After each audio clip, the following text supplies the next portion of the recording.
Okay, so today we're talking about something that's absolutely vital to life, but you can't even see it. It's a story about this silent crisis, literally unfolding underground. And get this, how a group of everyday villagers became, well, water warriors, really, to solve it. Let's get into it. So, how do you manage a resource you can't see? I mean, think about it. It's not like a river or a lake where you can just look at it, right? Groundwater is this huge, invisible world under our feet. And when something's out of sight, it's pretty much out of mind. It's just so tough to get your head around it, let alone manage it properly. 80%. Let that sink in for a second. The stakes here are just incredibly high. In India, we're not talking about a nice-to-have resource. This is the lifeline for hundreds of millions of people. It's what grows their food, it's what they drink every day. It basically holds up the entire country. So, yeah, getting this right, it's not just an option, it's an absolute necessity. All right, so here's our game plan for this explainer. First, we'll dig into the crisis. Then, we'll look at the two big choices for a solution. We'll meet the amazing local heroes, the Bhujal Jankars. We'll see how simple data led to a huge dialogue, check out the groundwater cooperatives they created, and then zoom out and ask, hey, could this work anywhere else?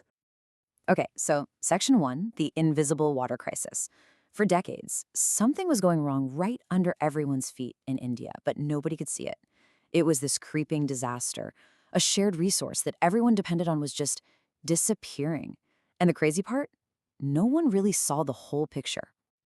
You know, the thing about groundwater is that it's just tricky. It doesn't play by our rules. It flows wherever it wants underground, totally ignoring who owns the land about it. And that makes it what experts call a common pool resource. It's like, imagine a shared milkshake with a bunch of straws.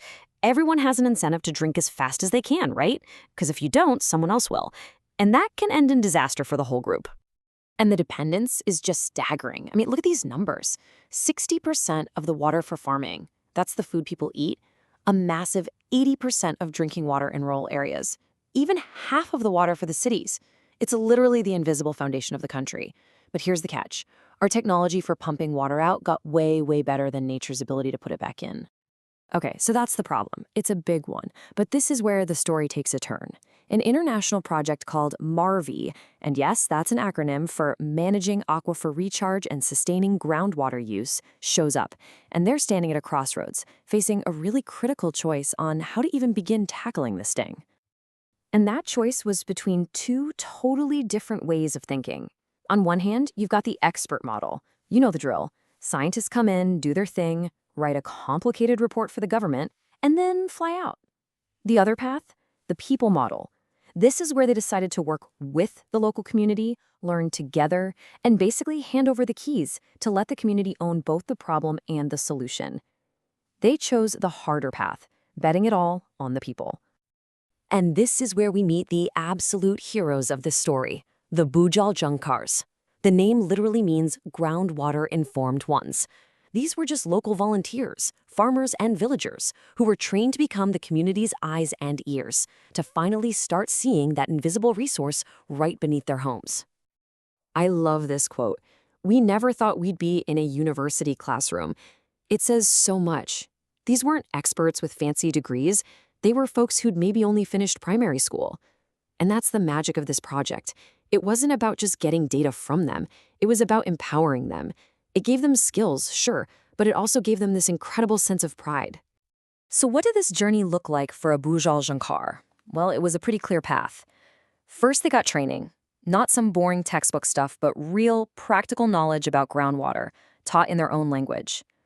Then came the real work. Every single week, they were out there measuring water levels in wells, tracking rainfall. They became the translators, turning numbers into stories the village could understand. And before long, they weren't just data collectors, they were trusted local leaders. Okay, so now they have the data. But data is just numbers on a page, right? The real magic, the turning point of this whole story, is what happened next. It's how those numbers, collected by their neighbors, started a quiet revolution. A revolution in how everyone thought about water. You have to picture that first meeting. The researchers show up, and the villagers basically tell them, look, just give us money for deeper wells. There's a giant river down there. They were convinced the water was endless. So in their minds, the problem wasn't a shortage of water. It was just a problem of reaching it.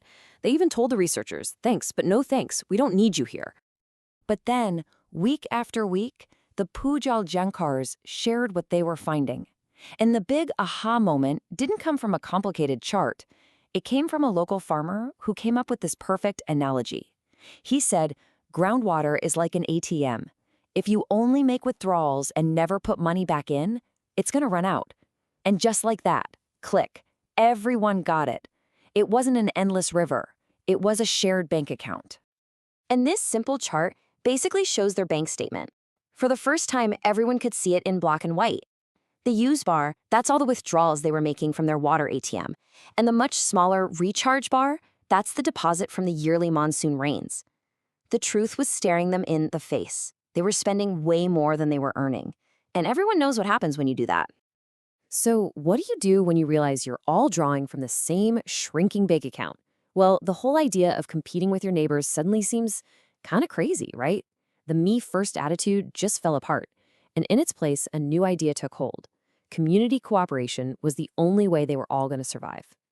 And this led them to create something amazing: village groundwater cooperatives. They were built on a few really simple but powerful rules. The biggest one? They made a promise to each other to live within their water budget.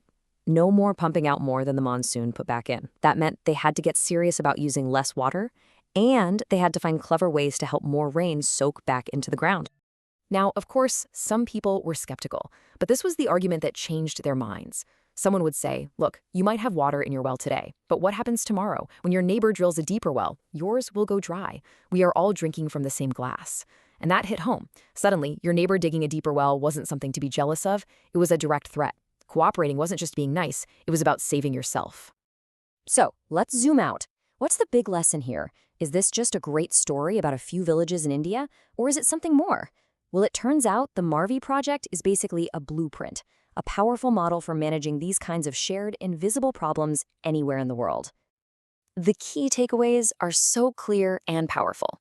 First, when you let people monitor their own resources, it's not just about the numbers. It builds incredible trust. Second, simple data collected by local people can be totally reliable and useful for real science. Third, learning together is what gets people to act. Just lecturing them doesn't work. But the biggest lesson of all, to manage something everyone shares, you first have to make it visible to everyone. And this wasn't just a small, isolated success story. What began as a little 4-year project has now grown into a massive national partnership with the Indian government. That people model they bet on, it's now being seen as a key to securing the water future for the entire country. That's incredible. And that really leaves us with one last big question. See, these villagers in India, they weren't just solving a water crisis. They were solving a visibility crisis. And it makes you wonder, doesn't it? What are the invisible problems in our own backyards? The things we all depend on but can't see? And what could we, all of us, accomplish if we could just find a way to finally see them together?